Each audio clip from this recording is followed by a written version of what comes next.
The scriptures this morning all speak of law in some way, divine law, religious law, we would say ecclesiastical law, and a human law.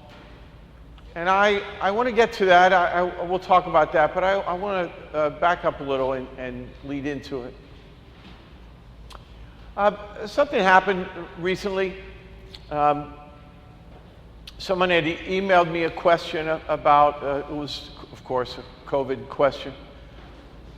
And so I emailed back an answer to them, and there were a couple of people copied on it. And next morning, I received an email from one of the people copied and said, you know, Father, I read your response, blah, blah, blah, that's a lie. And I was really shocked by that and hurt.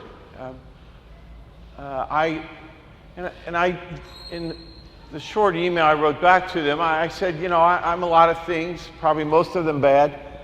You know, I'm full of sin and I make a lot of mistakes, and et cetera, et cetera. But I'm not a liar.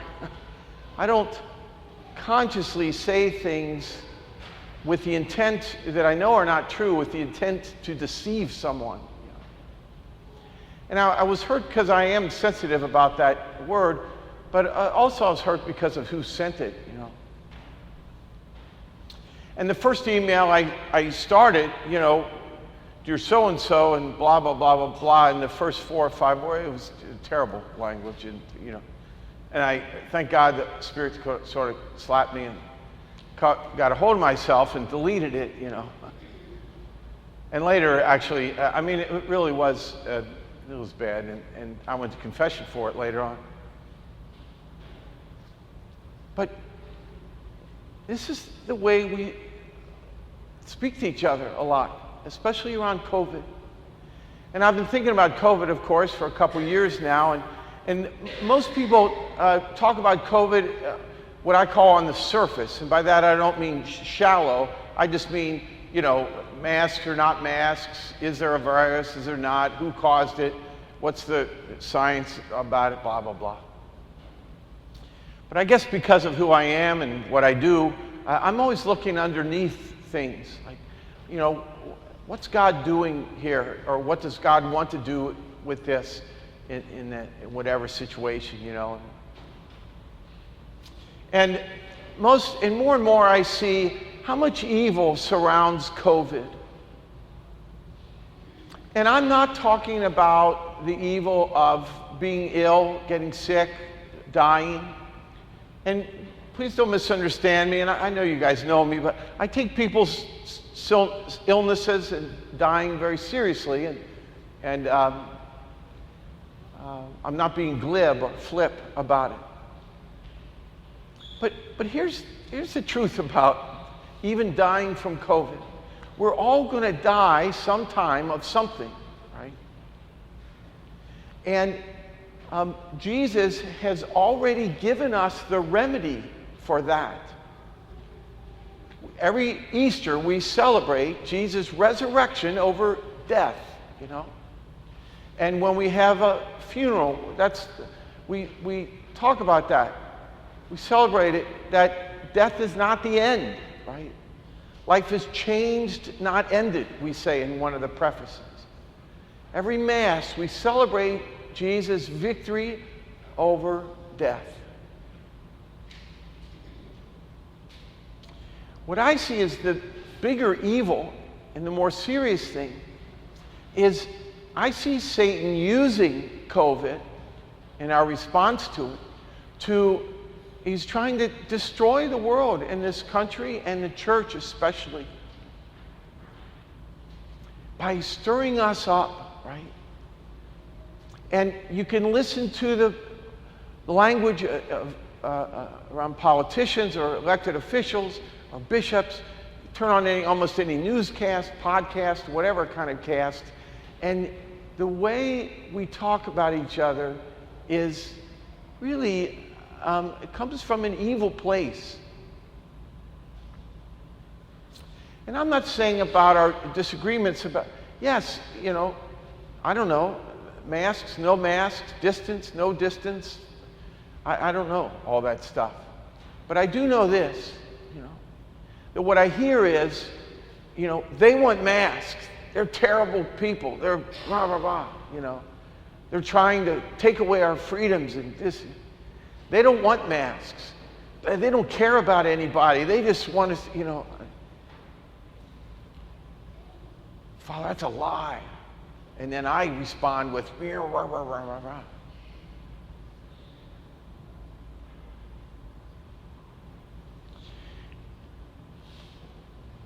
So we talk about law.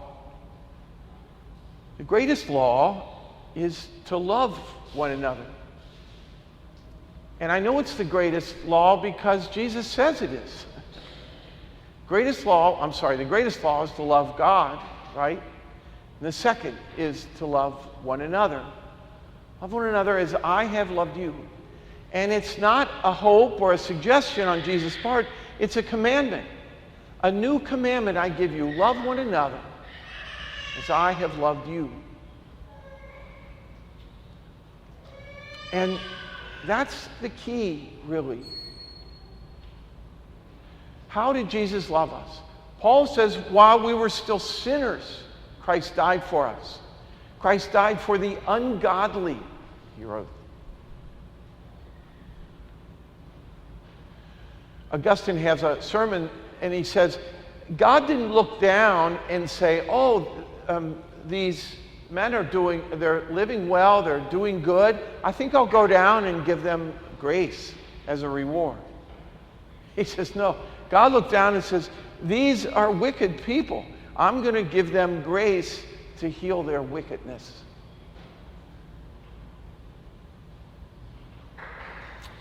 And it's not about the disagreement, and it's not even about the conversation about it. If you believe masks are not a good thing, then by all means, speak up and try to convince people that masks aren't a good thing. Enter the conversation. But don't beat on people, Don't call them evil because they want masks. If you don't want masks, by all means, speak up. Join the conversation. And try to convince people of the evil of masks. But just because someone wants to wear a mask doesn't make them evil. And what I wanted to write to this person is, I'm not your enemy. And I remember that morning I was journaling about it. And I was going to say, I'm not your enemy. And then it struck me, they're not my enemy either. They just said something nasty to me, that's all. It doesn't make them my enemy. They're as tired and angry and upset and maybe afraid about the last 2 years as I am and as everybody else is. Somehow, we have to stop Satan and not let him destroy us. And it's not that it's outside, it's from inside. Jesus says, it's from within people, from their hearts come evil things. And what I think I see the enemy doing is trying to turn us into enemies. And further, so Jesus says, this people honors me with their lips, but their hearts are far from me. In vain do they worship me. What do we do here when we worship? We worship the God of love. We worship the God who loved us when we were God's enemies. And so to worship that God and then to go out and be nasty with each other is to worship in vain. What good has it done us to worship?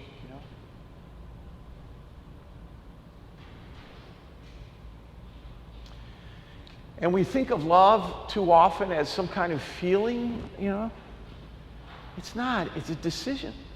It's a willing something. And yes, maybe it's easy to love each other when you're celebrating your 5th anniversary or something, yes. But it's hard to love someone who has just called you a liar, but that doesn't get me off the hook. It's a commandment. Love one another. Look at Jesus. Loving his murderers from the cross.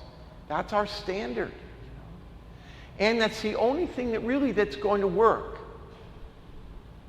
Clearly, none of the conversation that we hear in the world is working, We're getting further and further apart. But see, here's the thing. We are the hope of the world. Jesus says you're the light of the world, you're salt of the earth. But if salt loses its flavor, what's it good for? See, we know what it means to be loved when we're not worthy of being loved. We know what it means for God to love us when we are not God's friends sometimes.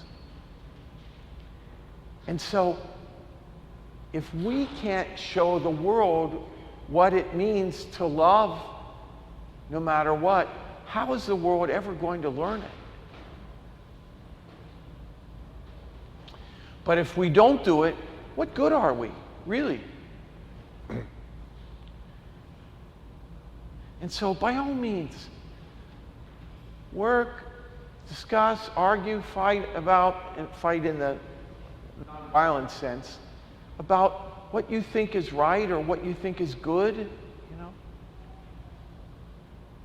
But keep in mind, the real enemy is Satan. And Satan wants us. He's going to stir up in me. I hear that, I see that word lie, and he sure did get me stirred up, and I almost blasted back. And my thing would have been worse than the first, Let's be a good example for the world. Let's make our worship mean something. Let us love each other, speak decently about each other, so we can be an example to the world of how we maneuver through this. We may not have any answers about COVID, but we have an answer to what is worse than COVID, and that's us destroying each other from the evil in our hearts, Love one another, Jesus says. Love your enemies. Pray for those who hurt you.